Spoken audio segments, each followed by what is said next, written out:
പന്തളം കുളനടയ്ക്ക് സമീപം ബൈക്കുകൾ കൂട്ടിയിടിച്ച യുവാവിന് ദാരുണാന്ത്യം. കൊടുമൺ സ്വദേശി 20 വയസ്സുള്ള അമ്പാടി അനീഷാണ് മരിച്ചത്.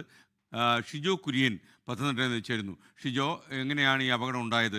ഈ ടൂ വീലർ യാത്രക്കാരൊക്കെ തന്നെ കൂടുതൽ അപകടത്തിൽപ്പെടുന്ന വാർത്തകളാണ് നമ്മൾ മിക്കവാറും എല്ലാ പ്രഭാതത്തിലും പ്രേക്ഷകരുമായിട്ട് പങ്കുവയ്ക്കുന്നത്. ഇന്ന് രാവിലെ പുലർച്ചെ 3 മണിയോടുകൂടിയാണ് പത്തനംതിട്ട പന്തളം കുളനട MC റോഡിൽ ബൈക്ക് അപകടത്തിൽ 20 വയസ്സുകാരനായിട്ടുള്ള യുവാവ് മരിച്ചത്. സ്കൂട്ടറും ബുള്ളറ്റും തമ്മിൽ കൂട്ടിയിടിക്കുകയായിരുന്നു. ഈ ഇടിയുടെ ആഘാതത്തിൽ യുവാവ് അവിടുന്ന് ലോറിക്കടിയിലേക്ക് വീണു. അങ്ങനെയാണ് ഈ യുവാവ് തൽക്ഷണം മരിച്ചത്. കൊടുമൺ സ്വദേശി 20 വയസ്സുള്ള അമ്പാടി അനീഷാണ് മരിച്ചത്. SKN. ഇപ്പോൾ വരുന്ന ഒരു വാർത്ത ഐഷത്തുൽ ഷംന അറിയിക്കുന്നു. ഒറ്റപ്പാലം കണ്ണിയമ്പുറത്ത് കാറും ബൈക്കും കൂട്ടിയിടിച്ച് ഒരു ബൈക്ക് യാത്രികൻ മരിച്ചു എന്നുള്ള വാർത്തയാണ്. ചേലക്കര പഴയന്നൂർ മനയങ്കത്ത് വീട്ടിൽ 60-കാരനായ മണികണ്ഠനാണ് മരിച്ചത്. ഇന്നലെ രാത്രി 9:30 മണിയോടെയാണ് ഈ സംഭവം നടന്നത്. ഗുരുതരമായി പരിക്കേറ്റ മണികണ്ഠനെ വാണിയംകുളത്തെ ഒരു ആശുപത്രിയിൽ പ്രവേശിപ്പിച്ചെങ്കിലും ജീവൻ രക്ഷിക്കാൻ കഴിഞ്ഞില്ലെന്നാണ് നമുക്ക് ലഭിക്കുന്ന വിവരം.